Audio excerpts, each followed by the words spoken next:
Okay, let's jump right into this explainer. Today, we're decoding an absolutely incredible piece of writing, Millicent L. Petit's poem, Message to the Moon. But listen, we're not going to just sit here and read it like some dusty old textbook. No way. We're treating this like a high-stakes mission briefing, because this poem, it's a warning. It's this urgent message beamed across the cosmos. And as we break it all down, we're going to uncover a massive, powerful message about human nature, industry, and our environment. Now, to really grasp what this poem is doing, I want you to imagine something, well, kind of visceral. Imagine someone coming along and building a massive, concrete freeway straight across your actual face. Seriously, picture heavy machinery just drilling right into your forehead. That horrifying, completely invasive image is exactly the shocking warning we're looking at today. The poet is essentially asking us to imagine a world where human greed doesn't just stop at our own atmosphere, it reaches right up into space to treat the moon itself like just another piece of cheap real estate waiting to be paved over. So, here's our roadmap for today. 1. The moon in danger. 2. A face under attack. 3. Decoding the poetic devices. 4. The moon's survival guide. And finally, 5. The real environmental warning. Let's get into it. Starting with Section 1, the moon in danger, a victim identified. So, looking at this celestial crime scene, the really interesting thing is how the speaker urgently addresses the moon directly, right from line 1. We usually just think of the moon as this distant, lifeless rock floating out there in space. But the speaker here, they don't see it that way at all. They're talking to the moon as if it's a living, breathing entity that is in immediate, terrible danger.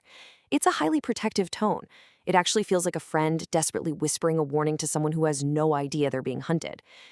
The poem actually opens with these super chilling lines. You're not as dead as you look. They're after you. But who exactly are they? Well, in the world of this poem, they are the antagonists, people driven entirely by pure greed. When they look up at the night sky, they don't see beauty or wonder. Nope. They look up and just see a giant blank canvas for industrialization. They want to exploit the moon, maybe strike oil on it, and basically wring it dry for profit without a single second of thought for what they're destroying in the process. Which brings us to Section 2, a face under attack, the physical assault.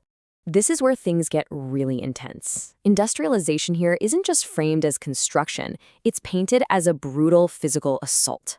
The industrialists aren't just building structures. Notice how they're planning to build oil refineries specifically on the moon's forehead? They want to run massive freeways straight from its eyes down to its mouth. They're going to jam its pores full of scrap iron and pump its nostrils full of thick smog. By violently linking these industrial terms directly to parts of a human face, the pollution feels incredibly visceral, right? It feels personal. For any 8th grader studying this, it's honestly the perfect way to see how the writer forces us to feel the pain of the environment. It goes from being a distant construction project to an actual physical violation of a friend's face. Moving on to Section 3, decoding the poetic devices, the weapons of the poet. Now, to understand exactly how the poet pulls off this graphic, almost uncomfortable imagery, we have to talk about personification. This is, of course, when a writer gives human characteristics to something that isn't human. By giving the moon a forehead, eyes, nostrils, and mouth, this personification works a very specific kind of magic. It transforms the moon from a lifeless space rock into a vulnerable friend. We all naturally feel protective of faces. It's human nature. So when the poet personifies the moon this way, we suddenly care deeply about what happens to its surface. Building right on top of that, the poet pairs that personification with some incredibly powerful metaphors. Remember, a metaphor compares two things to add deeper meaning, without using like or as. Here, the writer uses these heavy, almost medical metaphors to describe the industrialization. They don't just say the moon is going to get ugly. Instead, commercialism is described almost like a disease, an illness, that permanently scars and disfigures natural beauty. And this quote brilliantly illustrates that exact assault. The speaker warns, your chin will break out in a rash of billboards and your cheeks will be pockmarked with trailer camps. I mean, wow. Comparing commercial advertising billboards to a severe acne breakout or a gross skin rash, that is an image every single 8th grader can instantly relate to. We all know how awful it feels to have a breakout that just ruins your day. The poet is taking that exact feeling of discomfort and pasting it onto the moon being covered in unwanted, ugly industrial junk. The poet also plays with language in a really fun way here. Towards the end, the speaker tells the moon, "Don't just sit there mooning." This is such a clever pun. On one level, mooning just refers to the moon, doing its moon thing, hanging out in the sky as an astronomical object. But mooning also means daydreaming, being completely idle, or just zoning out. The speaker is basically shaking the moon by the shoulders, telling it to wake up, stop daydreaming, and take this very real physical threat seriously. Let's look at Section 4, the Moon's Survival Guide, Tactical Evasion. Because the threat from these industrialists is so severe, the speaker actually hands the moon a literal survival manual. Step 1, try to look deader, forget to wax. Step 2, keep on waning, get off your orbit. Now, in astronomy, when the moon waxes, it gets bigger and brighter in the sky, and when it wanes, it shrinks. So the speaker is telling the moon to actively weaponize its phases as covert survival tactics. By staying small, staying dark, and maybe even sneaking off its usual path, the moon becomes way less visible and way less attractive to those greedy exploiters hunting for their next big moneymaker.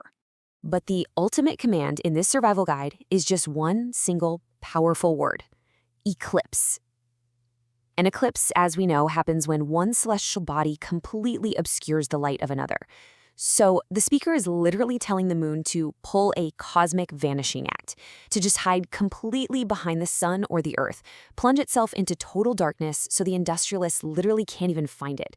It's a completely desperate measure, all just to escape the pollution and destruction that human greed brings. Which brings us to our final section, Section 5, the real environmental warning, the big picture. Let's zoom out for a second and look at the real meaning behind all this hypothetical celestial sabotage. Because while the poem is literally about the moon, it is actually a really harsh critique of us. It's about how human greed constantly seeks to misuse our own environment. It highlights the absolute destruction of nature through relentless, unchecked industrialization. By making us imagine something as distant, pure, and beautiful as the moon being turned into a scarred wasteland of scrap iron and smog, the poet is forcing us to look in the mirror. It shows how, for the sake of profit, humanity is often totally willing to take a symbol of absolute natural beauty and turn it into literal industrial waste. And that brings us to the ultimate question this poem poses, and honestly the thought I want to leave you with today. If human greed is so powerful and so incredibly blind that it could theoretically scar the face of the moon, what is it already doing to the face of our own Earth? Think about that for a second. As you look around at the freeways, the endless billboards, and the refineries in our own world today, really consider the real-world impact of the environmental warnings hidden inside Millicent L. Petit's incredible poem. Thank you so much for joining me for this explainer, and hey, keep looking up.